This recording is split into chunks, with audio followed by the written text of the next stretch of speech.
आपण जी नोकरी करतो ती उपजीविकेसाठी असते आणि आपल्यामध्ये जी कला आहे ती जीविका असते. म्हणजे उपजीविका वेगळी आणि जीविका वेगळी. काही लोक दोन्ही एकत्रच करतात, हीच माझी उपजीविका आणि हीच माझी जीविका.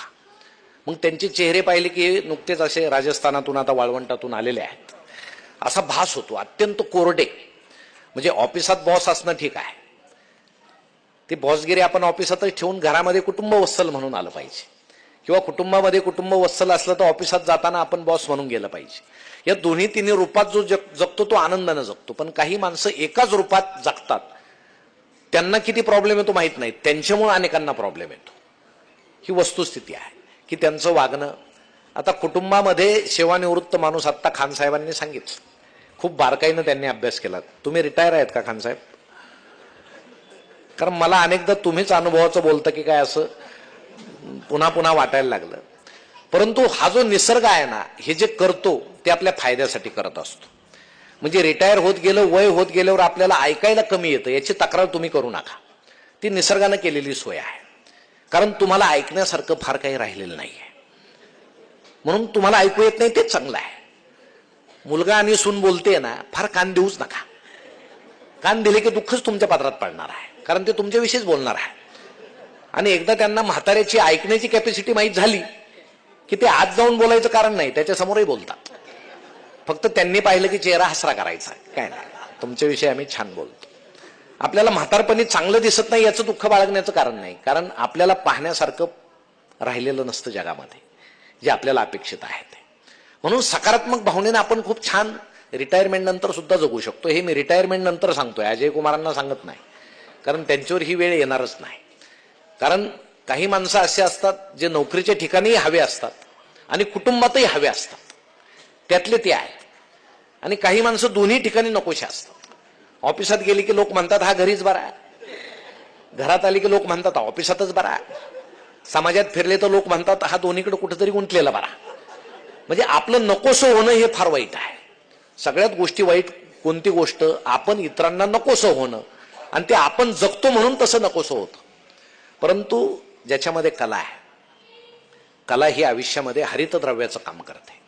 आपलं आयुष्य ती आनंदी ठेवते. भले तुमच्यात साधी रांगोळी काढण्याची कला असो, ती रांगोळी तुम्ही काढल्यानंतर जो आनंद, जे आत्मिक समाधान तुम्हाला मिळतं ते खूप छान असतं. एखादं चित्र काढा. आमचा एक मित्र नेहमी म्हणायचा 64 कला आहेत, तो म्हणायचा माझ्यात 65वी कला आहे. आम्ही विचारायचो कुठली, तो म्हणायचा कुठलीच कला नसणं फार मोठी कला आहे. परंतु मी काय करतो मग, कुणी कविता म्हटलं तर छान म्हणतो, दुसऱ्याच्या कथा वाचतो, कुणी गाणं म्हटलं तर त्याला छान म्हणतो, मी प्रतिसाद देतो, ही सुद्धा कला आहे. म्हणजे कार्ययित्री प्रतिभा आणि भावयित्री प्रतिभा, या दोन प्रतिभा प्रत्येक माणसामध्ये असतात. एक निर्मिती करणारी प्रतिभा आहे कार्ययित्री प्रतिभा, ज्याच्यामध्ये ती आहे तो निर्मिती करतो, आणि ज्याच्यात भावयित्री प्रतिभा आहे तो आस्वाद घेतो. तुमच्यात कार्ययित्री नसली तरी चालेल, भावयित्री तरी पाहिजे. तुम्हाला काही चांगलं निर्माण करता येत नसेल, जाऊ द्या, नसेल, पण दुसऱ्यानं निर्माण केलं त्याला तरी चांगलं म्हणा. पण तुमच्यात तेही नसेल तर त्या कवितेप्रमाणे माकड आणि माणसातला फरक कळायला जरा अडचण आहे. की तुम्ही माणूस म्हणून जगताना दुसऱ्याच्या आनंदात तुम्ही सहभागी व्हा, दुसऱ्याच्या दुःखात आनंद शोधू नका.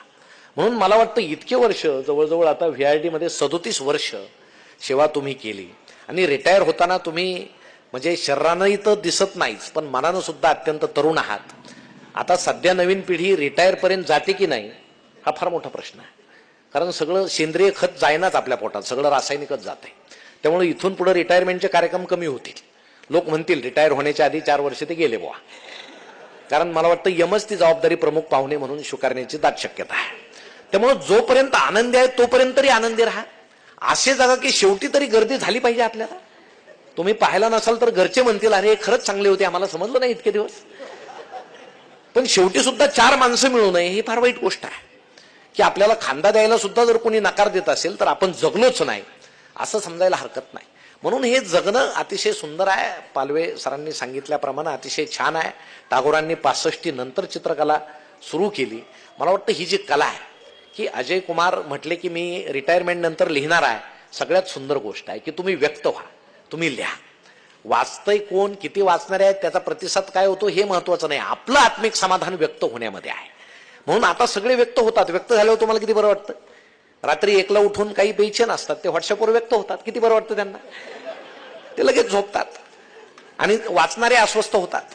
नाही, म्हणजे माणसं व्यक्त व्हायला फार टपलेले आहे आणि आम्हाला व्यक्त होण्याची इतकी घाई झाली ना आता, म्हणजे कोणी सिरियस आहे समजलं तरी आम्ही श्रद्धांजली वाहतो पटकन व्यक्त. म्हणजे त्याला असं वाटतं की जगात सगळ्यांनी जावं, मोबाईल आणि मी दोघांनीच राहावं, असं सगळं घाई घाई घाई झाली आणि आम्ही हाताने अस्वस्थ झालो.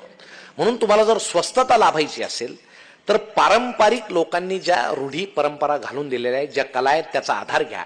जे अजय कुमार घेतायत की संगीतानं तुम्ही कधीही म्हातारे होणार नाही, कधीच नाही. कारण तुम्हाला स्वतःला तो आनंद मिळतोय, समोरच्याला जो आनंद मिळतोय. रामकृष्ण परमहंसांनी, स्वामी विवेकानंदांनी पहिलं गाणं गायल्यानंतर रामकृष्ण परमहंस स्वामींच्या प्रेमात पडले की तुझ्यात काहीतरी आहे, तुझ्यात काहीतरी आहे. एका गाण्यानं त्यांनी ओळखलं. इतकी ती अदृश्य एक जीव होणारी कला आहे. मग ती असेल, लेखन असेल, प्रतिभा असेल, त्याचा निश्चितपणे आपण आधार घ्याल असं मला वाटतं. म्हणून आज आपण सेवानिवृत्त झालात. निवृत्तीचा कार्यक्रम पवार सर आजकाल फार लोक करतात, सोपी गोष्ट आहे. बाकीचे सांगतात की आम्ही भाषण करतो, तुम्ही जेवण द्या. आता मी तर निवृत्तीच्या कार्यक्रमाला जायला फार घाबरतो. कारण आपण जर तिथं असं म्हटलं ना की हे गेल्यामुळं फार मोठी त्या खात्यामध्ये पोकळी निर्माण झालेली आहे की लोक हसतात खालो. त्यांना असं वाटतं पोकळी नाही, आता भरून निघेल हे गेल्यामुळं.